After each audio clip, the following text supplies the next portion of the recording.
ಗುರು ಬ್ರಹ್ಮ ಗುರು ವಿಷ್ಣು ಗುರುದೇವೋ ಮಹೇಶ್ವರ ಗುರು ಸಾಕ್ಷಾತ್ ಪರಬ್ರಹ್ಮ ತಸ್ಮೈ ಶ್ರೀ ಗುರುವೇ ನಮಃ. ನಾವು ಭಗವಂತನ ನಾಮಸ್ಮರಣೆ ಮಾಡಿ ಇವತ್ತಿನ ದಿವಸವನ್ನು ಪ್ರಾರಂಭಿಸೋಣ ಗೆಳೆಯರೆ. ಇವತ್ತಿನ ನನ್ನ ಚರ್ಚೆಯ ವಿಷಯ ದಾನ ಯಾರಿಗೆ ಮಾಡಬೇಕು, ಸಹಾಯ ಯಾರಿಗೆ ಮಾಡಬೇಕು, ಯೋಗ್ಯರಿಗೆ ಸಹಾಯ ಮಾಡಬೇಕು, ಯೋಗ್ಯರಿಗೆ ದಾನ ಮಾಡಬೇಕು ಅಂದರೆ ಕೂಡ ಈ ನಿಮ್ಮ ದಾನದ ಫಲ ನಿಮಗೆ ತಾಗ್ತದೆ, ಇಲ್ಲ ಅಂದರೆ ಇಲ್ಲ ಅಂತ ಹಿರಿಯರು ಹೇಳ್ತಾರೆ. ದಾನ ಮಾಡಬೇಕಪ್ಪ ಅಂತಂತಂದ್ರೆ ನೀವು ನ್ಯಾಯಯುತವಾಗಿ ಗಳಿಸಿದ್ದನ್ನು ಮಾತ್ರ ದಾನ ಮಾಡಿರಿ. ಹೆಲ್ಪ್ ಮಾಡಬೇಕಪ್ಪ ಅಂತಂದ್ರೆ ಮನಪೂರ್ವಕವಾಗಿ ಹೆಲ್ಪ್ ಮಾಡಿರಿ. ಏನೋ ಹೆಲ್ಪ್ ಮಾಡಬೇಕಂತ ಯಾರಿಗಾರು ಹೆಲ್ಪ್ ಮಾಡ್ಬೇಕ್ರಿ.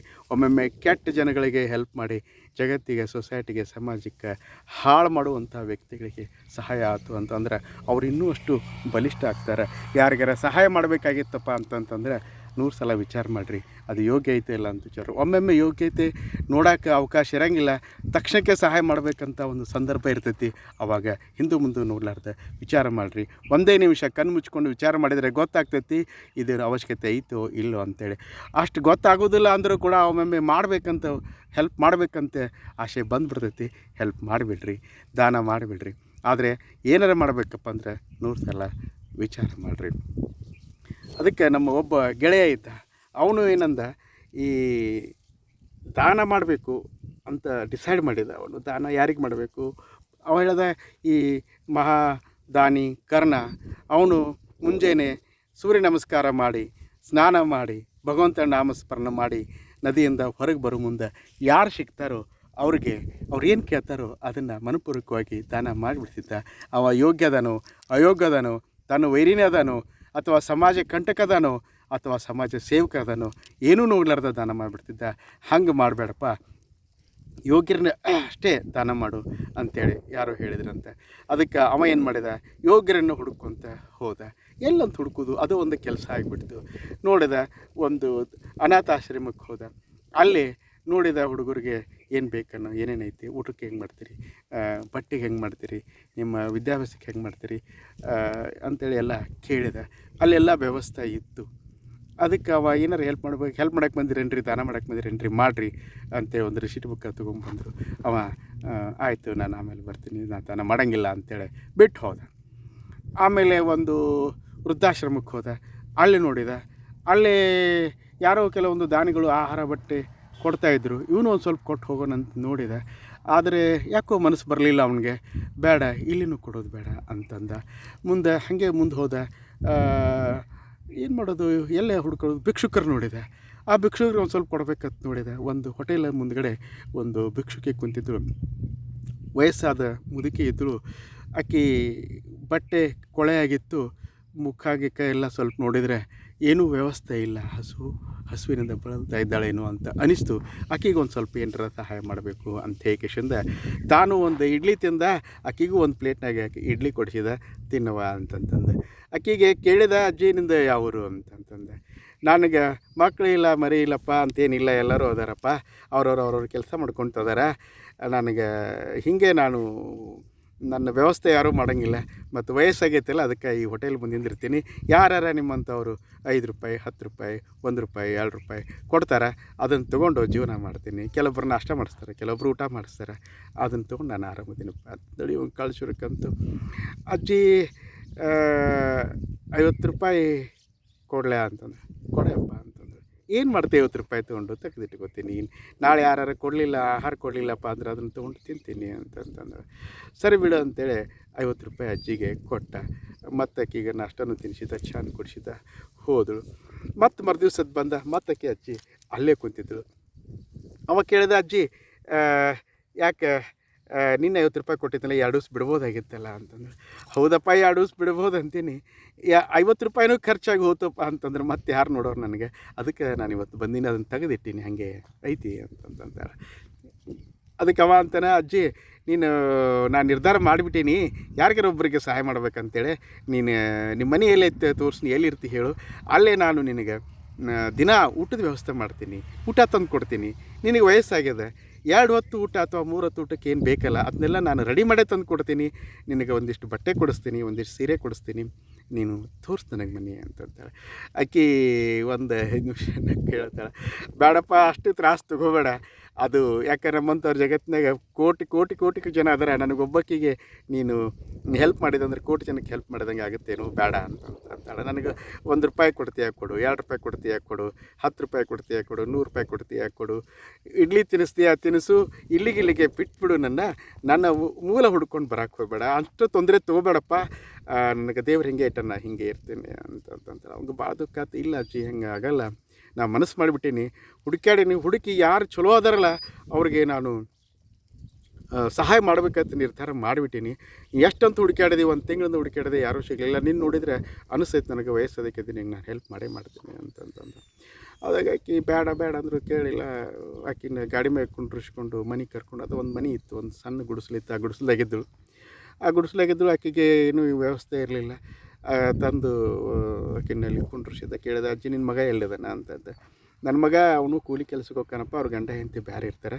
ನನಗೆ ಬರ್ತಾನೆ ಅವ ಸಂಜೆ ಮುಂದೆ, ನನಗೆ ಮುಂಜಾನೆದ್ದು ಬರ್ತಾನೆ, ಬಂದು ಕಿಶನ್ ನನಗೇನು ಊಟಕ್ಕೆ ಹಾಕಂಗಿಲ್ಲ ಅವ, ಈ ಹೋಟೆಲ್ ಮುಂದೆ ಬಿಡ್ತಾನೆ, ಮತ್ತು ಸಂಜೆ ಮುಂದೆ ಕರ್ಕೊಂಡೋಗಿ ನಾನು ಗುಡಿಸ್ಲಿಕ್ಕೆ ಬಿಡ್ತಾನೆ, ಅಷ್ಟೇ ಅವ ಮಾಡೋದು, ಬೇರೆ ಏನೂ ನನಗೆ ಕೊಡೋಂಗಿಲ್ಲ, ನಾನು ಅವಂಗೆ ಕೇಳೋಂಗಿಲ್ಲ. ಯಾರ್ಯಾರ ದಾನಿಗಳು ₹1 ₹2 ಕೊಟ್ಟದ್ದು ಎಷ್ಟು ಇರ್ತೈತಿಲ್ಲ ಅಷ್ಟ್ರ ಮ್ಯಾಗೆ ನಾನು ಜೀವನ ಮಾಡ್ತೀನಿ.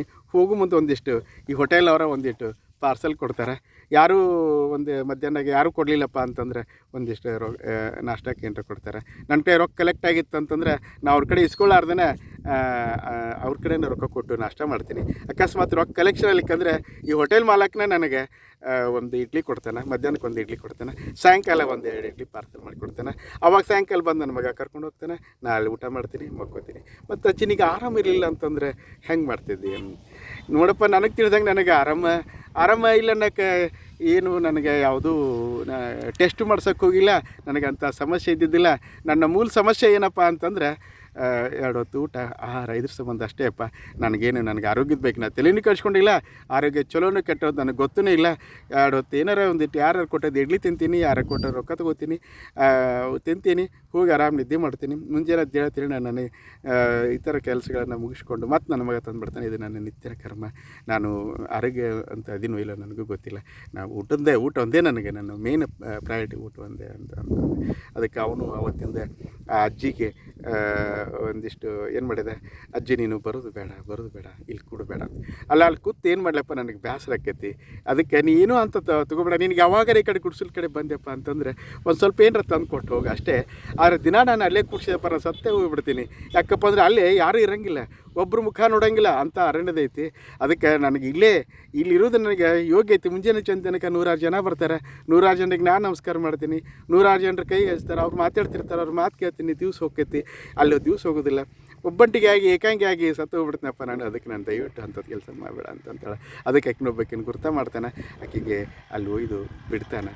ಆಕೆಗೆ ಮತ್ತು ಸಾಯಂಕಾಲ ಒಯ್ದು ಬಿಡ್ತಾನೆ. ಮಗ ಬರ್ತಾನೆ, ಮಗಗೆ ಹೇಳ್ತಾನಲ್ಲಪ್ಪ, ನಿನ್ನ ತಾಯಿನ ಸರಿಯಾಗಿ ನೋಡ್ಕೋಬೇಕಾಗಿತ್ತಲ್ಲೋ, ನೀನು ತಾಯಿ ಋಣನ ತೀರಿಸ್ತಾ ಇಲ್ಲಲ್ಲ ಅಂತಂದ್ರೆ. ಇಲ್ಲರಿ, ಆಕೆ ಇರಾಕ್ ಒಲ್ಲೆ ಅಂತಾಳೆ, ನಾವು ಗಂಡ ಹೆಂಡತಿ ಇಬ್ಬರು ದುಡ್ಯಾಕೆ ಹೋಗ್ತೀವಿ, ಮನ್ಯಾಗ ಒಬ್ಬಾಕಿನ ಕೂತು ಏನು ಮಾಡಲಿ ಅಂತಾಳೆ. ಮತ್ತು ಇಲ್ಲಿ ಆಕೆಗೆ ಅಡ್ಡಾಡೋಕ್ಕಾಗಂಗಿಲ್ಲ, ಇಲ್ಲೇ ಆಕೆಗೆ 1ಕ್ಕೆ 2ಕ್ಕೆ ಮಾಡೋಕ್ಕೆ ಭಾಳ ತ್ರಾಸ ಆಗ್ತೈತಿ. ಅದಕ್ಕೆ ಆಕೆ ಏನಂತಾಳೆ, ಬೇಡಪ್ಪ, ನನಗೆ ನಿಮ್ಮ ಋಣನೂ ಬೇಡ, ಏನೂ ಬೇಡ, ನನಗೆ ಇಲ್ಲೇ ಊರು ಹೊರಗೆ ಒಂದು ಜೋಪಡಿ ಹಾಕಿ ಕೊಟ್ಬಿಡು, ಅಲ್ಲೇ ಇರ್ತೀನಿ. ನಾನೆಲ್ಲ ಸಂಡಾಸು 1ಕ್ಕೆ 2ಕ್ಕೆಲ್ಲ ನನಗೆ ಅಲ್ಲಿ ಮಾಡೋಕ್ಕೆ ನನಗೆ ಈಸಿ ಆಗ್ತೈತಿ, ನಿಮಗೂ ತ್ರಾಸ ಆಗಂಗಿಲ್ಲ, ನಾನು ನಿಮಗೂ ಹೊರೆಯಾಗಂಗಿಲ್ಲ. ನನಗೆ ಈ ಸಮಾಜ ಐತಿ, ಸಮಾಜದಾಗ ಯಾರ್ಯಾರೋ ಭಕ್ತರು ಅದಾರ, ಪುಣ್ಯವಂತರು ಅದಾರ, ಇನ್ನೂ ₹1 ₹2 ಕೊಡಬೇಕನ್ನುವಂಥ ದಾನಿಗಳದಾರ. ಅಷ್ಟೇ ಸಾಕು ನನಗೆ. ಇವತ್ತು 2 ಇಡ್ಲಿ ತಿಂದ್ರೆ ಸಿಗಲಿಲ್ಲ ಅಂತಂದ್ರೆ ನಾವೇನು ಸತ್ತು ಬಿಡೋಂಗಿಲ್ಲ, ಬದುಕಿರ್ತೀವಲ್ಲ, ಸಾಕು. ಬದುಕಬೇಕು ಅಂತಂದ್ರೆ ಏನು, ಎಷ್ಟು ಬೇಕು? ಸ್ವಲ್ಪ ಆಹಾರ ಬೇಕು, ಸ್ವಲ್ಪ ದುಡ್ಡು ಬೇಕು, ಹೆಚ್ಚಿಂದ ಏನು ಬೇಡ. ಅದಕ್ಕೆ ಅಂಥೇಳಿ ಅಂತಾಳ್ರಿ. ಅದಕ್ಕೆ ನಾವು ಮುಂಜಾನೆದ್ದು ನನಗೆ ತಂದು ನಾವೇನು ಸ್ವತಃ ನಮ್ಮ ಮನಸ್ಸಿಂದ ಬಿಡಾಕತ್ತಿಲ್ಲ ಆಕಿನ ಮತ್ತು ನಾವೇನು ಆಕಿನ ಮನಸ್ಸಿಂದ ಮನೆ ಬಿಟ್ಟು ಹೊರಗೂ ಹಾಕಿಲ್ಲ, ಆಕಿನ ಇರಾಕ್ತಾ ಇರಲಿಲ್ಲ. ಆಕಿನ ಸಮಸ್ಯೆ ಏನಪ್ಪ ಅಂತಂದರೆ, ಆಕೆ ಮನೆಯಾಗೆ ಏಕಾಂಗಿ ಇರಬೇಕಾಗ್ತೈತಿ, ಅಕ್ಕಪಕ್ಕದ ಜಾಗ ಇಲ್ಲ, ರೂಮ್ನಾಗೆ ಇರಬೇಕಾಗತ್ತೆ, 1ಕ್ಕೆ 2ಕ್ಕೆ ಮಾಡೋಕ್ಕೆ ಕಷ್ಟ ಆಕೈತಿ. ಮತ್ತು ಮಾಡಿದ ರೊಟ್ಟಿ ಗಿಟ್ಟಿ ಎಲ್ಲ ಕಟಕಾಕವು, ನಂಗೆ ತಿನ್ನೋಕ್ಕಾಗಲ್ಲ, ಬಿಸಿದು ಬೇಕಂತಾಳೆ. ಅವೆಲ್ಲ ನಾನು ಮಾಡೋಕ್ಕಾಗಲ್ವ, ನಾವು ಇದ್ದದ್ದು ತಿನ್ನಬೇಕಾಗತ್ತೆ, ನಾವು ಕಷ್ಟಪಡ್ತೀವಿ, ಕೂಲಿ ಮಾಡ್ಕೊಂಡು ಜೀವನ ಮಾಡ್ತೀವಿ ಅಂತಂದಾಗ ಆಕೆ ನನಗೆ ಇಲ್ಲಿ ಬಿಡ ಅಂದಾಳೆ, ಗುಡಿಸ್ಲಾಕಿ ಕೊಟ್ಟಿನಿ, ಇಲ್ಲಿ ಅದಾಳ. ಮುಂಜಾನೆ ತಂದು ನಮಗೆ ಇಲ್ಲಿ ಬಿಡ ಅಂತಾಳೆ. ಅಲ್ಲಿ ಬಿಡ್ತೀವಿ. ಅಲ್ಲಿ ಯಾರ್ಯಾರು ಏನಾರು ಒಂದಿಷ್ಟು ಆಹಾರ ಕೊಡ್ತಾರೆ ಅದನ್ನು ತಿಂತಾಳೆ. ಮತ್ತು ನಾವು ಏನಾರ ಸಾಯಂಕಾಲ ಕೊಡಬೇಕು ಅಂತ ನೋಡ್ತೀವಿ. ಅಷ್ಟೊಂದೊತ್ತಲ್ಲಿ ಯಾರೋ ಪುಣ್ಯಾತ್ಮರ ಏನಾರ ಒಂದು ಸ್ವಲ್ಪ ಕೊಟ್ಟೇ ಇರ್ತಾರೆ, ಪಾರ್ಸಲ್ ಇರ್ತೈತಿ, ಆಕೆಗೆ ಅಲ್ಲಿ ಬಿಡ್ತೀನಿ. ಅದಕ್ಕೆ ಇದ್ರಾಗ ನಮ್ದೇನು ತಪ್ಪಿಲ್ಲ ರೀ, ನಾವು ನಮ್ಮ ಮಗುಗೆ ನೋಡಬಾರ್ದು ಅಂತೇನಿಲ್ಲ ಇದು ಅಂತ ಅವ ಹೇಳ್ತಾನೆ. ಅವಾಗ ಅನಿಸ್ತೈತಲ್ಲ, ಇಲ್ಲ ಇದ್ರಾಗ ಇವಂದು ತಪ್ಪಿಲ್ಲ, ಅದ್ರಾಗೆ ಯಾರು ತಪ್ಪಿದ್ರಿ? ಆ ಮುದುಕಿ ತಪ್ಪೈತೆ, ಆ ಮಗನ ತಪ್ಪೈತೆ? ಏನಿಲ್ಲ, ಏನೂ ತಪ್ಪಿಲ್ಲ, ಅದು ಎಲ್ಲರದು ಕರೆಕ್ಟ್ ಐತಿ. ಆದ್ರೆ ತಪ್ಪಿದೆ. ಏನು ತಪ್ಪಿದೆ ಗೊತ್ತಿಲ್ಲ, ಅದು ಯಾವ ತಪ್ಪಿದೆ ಅಂತ ಹೇಳೋಕ್ಕಾಗಿಲ್ಲ. ಆದರೂ ಕೂಡ ಈ ಒಂದು ವಯಸ್ಸಿಗೆ, ವೃದ್ಧಾಪ್ಯಕ್ಕೆ ಮರಗಿ ಒಂದು ಸಹಾಯನ ಮಾಡಬೇಕು ಅನ್ನುವಂಥ ಭಾವನೆ ಇರ್ತಕ್ಕಂಥ ಜನಗಳು ಇನ್ನೂ ಭೂಮಿ ಮೇಲೆ ಅದಾರ. ಅದಕ್ಕೆ ಅಂತ ಹೇಳ್ಕೊಂಡು ಇನ್ನೂ ಜಗತ್ತು ನಡೀತಾ ಇದೆ. ಒಂದು 10% ಇಂಥ ಒಂದು ದಯಾವಂತರು ಜಗತ್ತಿನಲ್ಲಿ ಇರೋದ್ರಿಂದನೇ ಜಗತ್ತಿನ್ನು ನಡೀತಾ ಇದೆ. ಅದಕ್ಕೆ ಸ್ನೇಹಿತರೆ, ಯೋಗ್ಯರಿಗೆ ಸಹಾಯ ಮಾಡಿರಿ. ನೀವು ತಿನ್ನುವ ಆಹಾರದಲ್ಲೇ ಒಂದು ಸ್ವಲ್ಪ ಸೇವ್ ಮಾಡಿರಿ. ನೀವು ಖರ್ಚು ಮಾಡೋ ದುಡ್ಡಿನಲ್ಲಿ ಸ್ವಲ್ಪ ಉಳಿತಾಯ ಮಾಡಿರಿ. ಅಷ್ಟನ್ನೇ ಅವಶ್ಯಕತೆ ಇದ್ದವ್ರನ್ನ ಹುಡುಕಿ ಕೊಡ್ರಿ. ಅವಶ್ಯಕತೆ ಇದ್ದವರು ಸಿಗುವ ತನಕ ಅದನ್ನು ಭದ್ರವಾಗಿಡಿ. ಆ ದುಡ್ಡನ್ನು ಅದನ್ನು ಅವ್ರಿಗೂ ಕೊಡ್ರಿ, ಸಹಾಯ ಮಾಡಿರಿ. ಭಗವಂತ ನಿಮ್ಮನ್ನು ಭಗವಂತನ ಪುಣ್ಯದ ಅಕೌಂಟ್ಗೆ ಒಂದಿಷ್ಟು ಯೋಗ್ಯ ಒಂದು ಪುಣ್ಯದ ಭಾವ ಸಿಗ್ತೈತಿ ಅಂತ ಹೇಳ್ತಾ, ಯೋಗ್ಯರಿಗೆ ಸಹಾಯ ಮಾಡಿರಿ, ಯೋಗ್ಯರಿಗೆ ದಾನ ಮಾಡಿರಿ ಅಂತ ಹೇಳ್ತಾ ನನ್ನ ಈ ಚರ್ಚೆ ವಿಷಯನ ಮುಗಿಸ್ತೀನಿ ಸ್ನೇಹಿತರೆ. ನಮಸ್ಕಾರ.